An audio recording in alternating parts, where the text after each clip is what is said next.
Section 1.5, Part 2. The IRP, registrant, and IFTA licensee may be the vehicle owner or operator.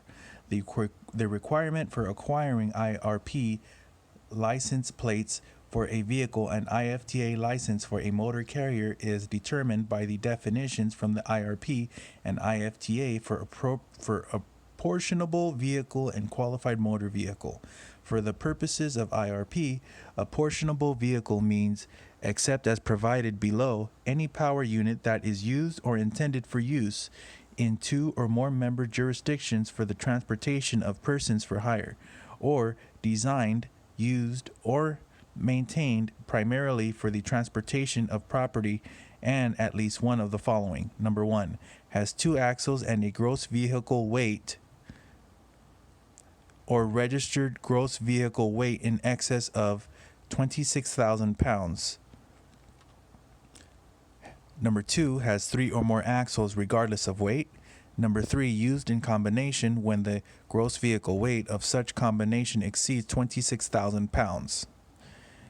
A recreational vehicle, vehicle displaying restricted plates, bus used in the transportation of chartered parties, or government-owned vehicle is not an apportionable vehicle, except that a truck or truck-tractor power unit in a combination of vehicles having a gross vehicle weight of 26,000 pounds or less and bus used in the transportation of chartered parties may be registered under IRP at the option of the registrant. While similar, the qualified motor vehicle in IFTA means a motor vehicle used, designed, or maintained for transportation of persons or property, and at least one of the following: has two axles and a gross vehicle weight or registered gross vehicle weight exceeding 26,000 pounds, used in combination when the weight of such combination exceeds 26,000 pounds, gross vehicle weight or registered gross vehicle weight. Qualified motor vehicle does not include recreational vehicles. Number three, has three or more axles regardless of weight. Number four, if the vehicle you operate is registered under IRP and you are motor carrier license under IFTA, you are required to comply with the mandatory record keeping requirements for operating the vehicle. A universally accepted method of capturing this information is through the completion of an individual vehicle distance record, sometimes referred to as a driver trip report. This document reflects the distance traveled and fuel purchased for a vehicle that operates interstate under apportioned IRP registration and IFTA fuel tax credentials. Although the actual format of the IVDR may vary, the information that is required for proper record keeping does not. In order to satisfy the requirements for IVDRs, these documents must include the following information: distance per Article 4 of the IRP.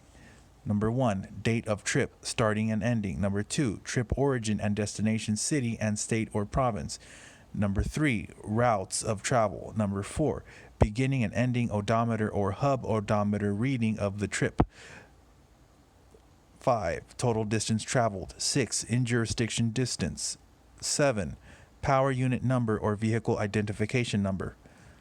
Fuel, per section P560 of the IFTA Procedures Manual.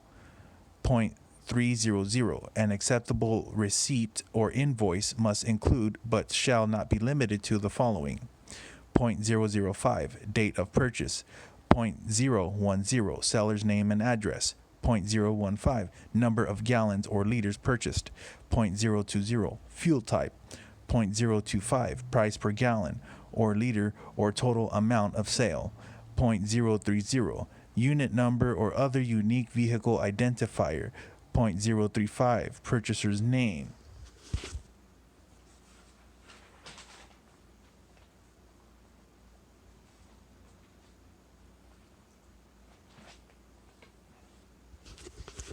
An example of an IVDR completed entirely for each trip can be found in Figure 1. An individual IVDR is filled out for each vehicle. The rules to follow when determining how and when to log an odometer reading are the following. Number 1, at the beginning of the day. Number 2, when leaving the state or province. Number 3, at the end of the trip or day. Not only do the trips need to be logged, but the fuel purchases need to be documented as well. You must obtain a receipt for all fueling and include it with your completed IVDR. Make sure that all trips that you enter are always filled out in descending order and that your trips include all state provinces that you traveled through on your route. There are different routes that a driver may take, and most of the miles may be within one state or province. Whether or not the distance you travel is primarily in one jurisdiction or spread among several jurisdictions, all information from the trip must be recorded. This includes the dates, routes, odometer readings, and fuel purchases. By completing the IVDR in full and keeping all records required by the IRP and IFTA, you will ensure that you and your company are in compliance with all state and provincial laws surrounding fuel and distance record keeping requirements. The IVDR serves as the source document for the calculation of fees and taxes that are payable to the jurisdictions in which the vehicle is operated. So these original records must be maintained for a minimum of 4 years. In addition, these records are subject to audit by the taxing jurisdictions. Failure to maintain complete and accurate records could result in fines, penalties, and suspension or revocation of IRP regulations and IFTA licenses. For additional information on IRP and requirements related to IRP, contact your base jurisdiction motor vehicle department or IRP Inc. official repository for the IRP by visiting IRP Inc. at irponline.org. There is a record-keeping video on the website homepage available in English, Spanish, and French.